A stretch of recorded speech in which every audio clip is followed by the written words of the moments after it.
अस्सलाम वालेकुम YouTube channel sports time में मैं हूं सईद आपके साथ। आपको आज मैं एक अपडेट दूंगा इंग्लैंड के कैंप से आ रही है टेस्ट मैच के वाले से, एंडरसन टेंडुलकर ट्रॉफी के वाले से, कि एक बॉलर जो है वो अपने कैंप में और डेफिनेटली वो अपनी प्लेइंग 11 में इसको इंक्लूड करने जा रहे हैं। बहुत बड़ी खबर है इंग्लैंड के कैंप के वाले से। फिर इंडिया के कैंप के वाले से खबर है, वो भी एक बहुत बड़े प्लेयर को निकालने जा रहे हैं और पता नहीं क्या रीज़न है, वो भी आपको आगे जाके बताऊंगा।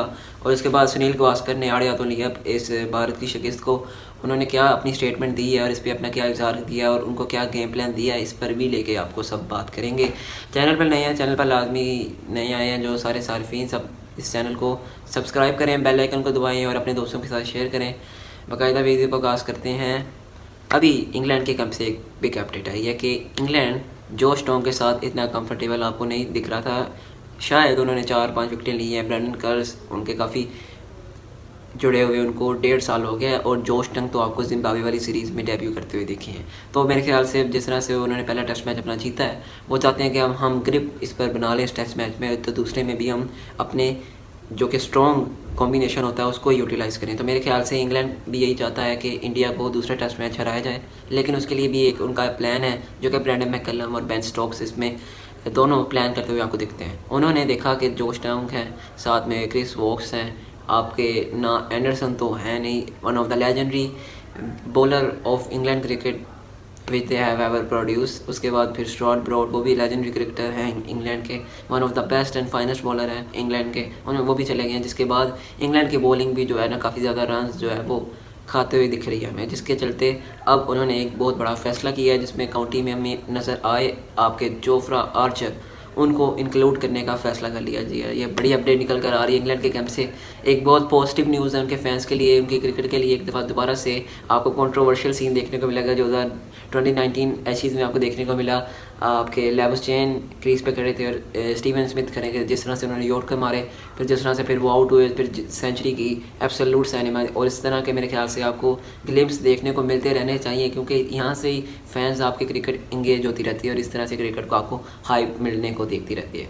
तो मेरे कहने का मतलब ये है कि अब इस टाइम इंडियन बैट्समैन 5 सेंचुरियाँ आपने की पहले टेस्ट मैच में इंग्लैंड के बॉलर्स को, आपने उन पर चार्ज किया। लेकिन अब आपको एक अपडेट यही मैं बताने जा रहा हूँ इंग्लैंड के इंडिया के कैंप को कि हो जाए तैयार, आ रहा है वो शाहकार जिसका था इंतज़ार, जिसका था सभी को इंतज़ार, जोफ्रा आर्चर। अब मेरे ख्याल से जायसवाल को भी तैयार होना चाहिए, कप्तान आपके शुभमन गिल को भी तैयार होना चाहिए, क्योंकि अब जोफ्रा आर्चर जिस तरह से चैलेंज लेता है फिर उस पर पूरा उतरता है और जिस तरह कैप्टन उनको पीछे से बैक करते हुए दिखते हैं, मेरे ख्याल से इंग्लैंड इस टाइम अब काफ़ी पीक की क्रिकेट खेलेगा। और वो मेरे ख्याल से प्लान होता है, एक विजन होता है, माइंडसेट होता है। वो भी ये चाहते हैं कि इस दफ़ा हम वर्ल्ड WTC का फाइनल इंग्लैंड में खेलें। वो तो वैसे ही ICC शेड्यूल रखते हैं वहाँ पे, लेकिन फाइनल में इंग्लैंड में खेले और इंग्लैंड में खेल कर दूसरी टीम को बैकफुट पे करके WTC का फाइनल अपने नाम करें। ये एक बहुत बड़ी अपडेट है इंग्लैंड साइड के लिए कि जिस तरह से इन्होंने बड़ी बिग डेवलपमेंट की अपने कैंप में और जोफ्रा आर्चर को अपने कैंप में बुलवाया है। और मेरा ख्याल नहीं है, ये 100% ये अपडेट है कि वो अपने इंक्लूजन करने जा रहे हैं अपनी प्लेइंग 11 में। जोश टोंग को निकालेंगे, ब्रेंडन कर्स को निकालेंगे, यू नेवर नो, जिसको मर्जी निकाले, लेकिन उसके चलते आपकी जो प्लेइंग 11 है वो बहुत ज़्यादा स्ट्रॉन्ग हो जाएगी। दूसरे नंबर पे अपडेट आ रही है दोस्तों, वो आ रही है इंडिया के कैंप से। एक बॉलर यहाँ पे आ रहा है, वहाँ पे एक जोफ्रा आर्चर से भी बड़ा बॉलर जा रहा है। मैं बात कर रहा हूँ जसप्रीत बुमराह की।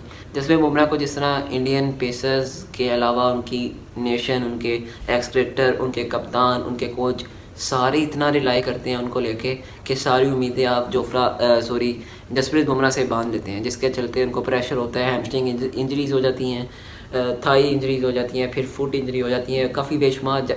ये बॉलर बेहतर मेरे ख्याल से एक्सप्लेन कर सकता है। मैं तो इस बैट्समैन हूँ एक किस्म का, जब क्लब क्रिकेट अपनी खेलता रहा हूँ, तो मैं इतना अच्छा एक्सप्लेन नहीं कर सकता। ऊपर वाली बेसिक चीज़ों को मैंने अपने इस शो में आपको अभी 2-3 सेकंड में बताया है। लेकिन अभी जिस तरह से रिलाई कर रहा है, अभी जिस तरह से हारा भी है इंडिया, तो मेरे ख्याल से जसप्रीत बुमराह पर बहुत ज़्यादा प्रेशर होगा, जिसके चलते वो प्रैक्टिस में भी, मैं प्रैक्टिस कर रहे थे अपने नेट्स में, तो वहाँ पे इंजरी का शिकार हो गए हैं। और जिस तरह से उन पर प्रेशर आया कि ना आपके प्रदेश कृष्णा विकेट लेने में नाकाम रहे हैं, और जिस तरह से आपके मोहम्मद सिराज भी कोई खासा इम्पैक्ट दिखाने में बुरी तरह फ्लॉप ही हुए हैं, और शार्दुल ठाकुर तो वैसे ही टॉप ऑफ द लिस्ट उनका नाम आना चाहिए।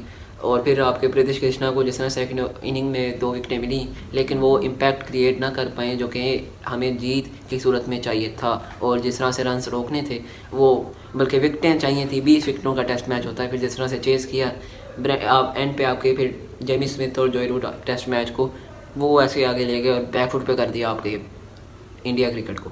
तो कहने का मकसद ये है कि अब जसप्रीत बुमराह, और ये अपडेट है, जसप्रीत बुमराह इस सेकंड टेस्ट मैच में इंडिया के प्लेइंग 11 का हिस्सा नहीं होंगे। ये बड़ी अपडेट निकल कर आ रही है इंडियन कैंप के हवाले से।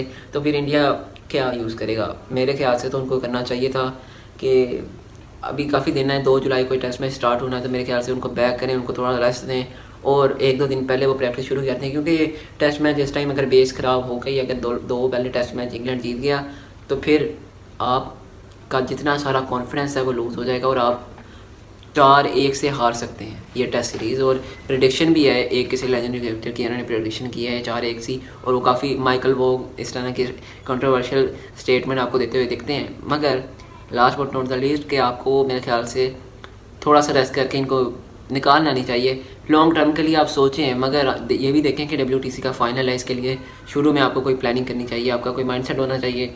तो फिर आप अगर बुमराह को भी निकाल देंगे, प्रीतिश कृष्णा तो फिर कुछ नहीं कर रहे थे, आपके शार्दुल ठाकुर फिर कुछ नहीं कर रहे थे, मोहम्मद सिराज भी नहीं कुछ कर रहे थे। मैं तो ये चाह रहा था कि आप जसप्रीत बुमराह, आकाशदीप, अर्शदीप सिंह, ये 3 जो हैं बेहतरीन बॉलर हैं, इनके साथ आप जाएँ। सिराज को भी अभी रेस्ट कराएं, मैं तो सिराज के हक में था। फिर आपके प्रीतिश कृष्णा को भी रेस्ट कराएं, आपके शार्दुल ठाकुर की जगह आप उनके जो कुलदीप यादव है स्पिन, जो कि प्रॉपर एक स्पिनर हैं इंडिया के, उनके साथ जाएं ताकि विकेटें भी मिलें आपको। एक तरफ से 20 विकेटों का एक इम्तिहान होता है एक साइड के लिए। तो मेरे ख्याल से आपको ऑलराउंडर की बजाय जडेजा तो one of the finest allrounder है इंडिया के। मैं तो इस time top of the list में, रैंकिंग में वो उनका नाम है। मैं तो अभी यही रिकमेंड करूँगा कि आप आकाशदीप, अर्शदीप सिंह और जसप्रीत बुमराह के साथ जाएं, एक अटैकिंग क्रिकेट खेलें और बैकफुट पे कर दें ये। लेकिन ये मेरी राय है, लेकिन जो इंडिया के कैंप से खबर ये आ रही है कि जसप्रीत बुमराह को बाहर किया जा रहा है और ये सोच रखी जा रही है कि आने वाले दिनों में आपको कोई बिग अपडेट देखने को मिलती है। सुनील गावस्कर की मैं बात कर लेता हूँ। सुनील गावस्कर ने कहा कि कैचेस विन मैचेस, ये एक बेसिक फार्मूला है इस टेस्ट मैच का। जिस तरह से आपने कैच छोड़े, Jaiswal top of the list में रहे, फिर उसके बाद कहते हैं जिस तरह से आपने फील्डिंग की, कहते हैं ऐसा लग रहा था कि कोई क्लब लेवल की फील्डिंग की जा रही है। वो उस पर तो हंस रहे थे, आपके चेहरे से लग रहा था, फिर ऐसे ऐसे कर रहे थे। जब आपके ऋषभ पंत ने सेकंड इनिंग में भी सेंचुरी की, ऑब्वियसली फर्स्ट इनिंग में भी सेंचुरी की, तो उनका भी यही नज़रिया लग रहा है कि प्लान यही लग रहा था कि इंडिया कुछ करेगा, लेकिन इंडिया कुछ खासा कर नहीं सका। वो भी यही कह रहे थे कि 5 प्लेयर्स ने सेंचुरी की फर्स्ट इनिंग में, लेकिन फिर भी इंडिया हार गया। इतने बड़े टोटल के बाद भी इंडिया हार गया, तो फिर बॉलर्स को इन्होंने इतना नहीं छेड़ा। हालांकि बॉलर्स का भी इसमें खासा किरदार रहा है, क्योंकि बॉलर्स को इतना नहीं छेड़ा गया, क्योंकि 5 सेंचुरीज भी इन्होंने इंग्लैंड के बॉलर्स के हवाले से की हैं। अब ये इंग्लैंड के बॉलर, इंडिया के बॉलर, क्योंकि बॉलर्स को जो पिटाई है वो बहुत लगी है यहाँ पे। तो मेरे ख्याल से आपको चाहिए कि प्रैक्टिस करें इस टाइम। अगर आपको जीतना है तो मेहनत ही, उन्होंने ये कहा था कि कामयाबी की ज़मानत होती है। तो मेरे उन्होंने यही कहा कि आप मेहनत करें और ये जो 4 मैच बचे हैं इसमें पॉजिटिव माइंडसेट के साथ एक दूसरे पर बिलीव करते हुए आप इंग्लैंड को हराएं और टेस्ट सीरीज़ जीतें। और पूरी नेशन की उम्मीदें आपके साथ हैं। पहले कप्तान तो आप टेस्ट क्रिकेट में इंटरनेशनल ही हैं, लेकिन याद रहे कि आपने अपने IPL फ्रेंचाइज गुजरात टाइटन में काफ़ी अरसे कप्तानी की रखी है। उसका एक्सपीरियंस, उसका तजर्बा आपको वहाँ पे दुलीप ट्रॉफ़ी, रणजी ट्रॉफ़ी में भी आप करते हुए दिखे हैं, तो इसका कोई इतना ख़ास इम्पैक्ट पड़ता नहीं है। तो उम्मीद है की जा रही है दोनों साइड से कि अच्छी क्रिकेट देखने को मिले और एक अच्छा इम्पैक्ट आपको देखने को मिले। चलें, वीडियो अच्छी लगी है, चैनल को लाजमी सब्सक्राइब कर दें, बेल आइकन दबा लें ताकि आने वाली नई से नई वीडियो आपको जल्द से जल्द मिलती रहें। अल्लाह हाफ़िज़।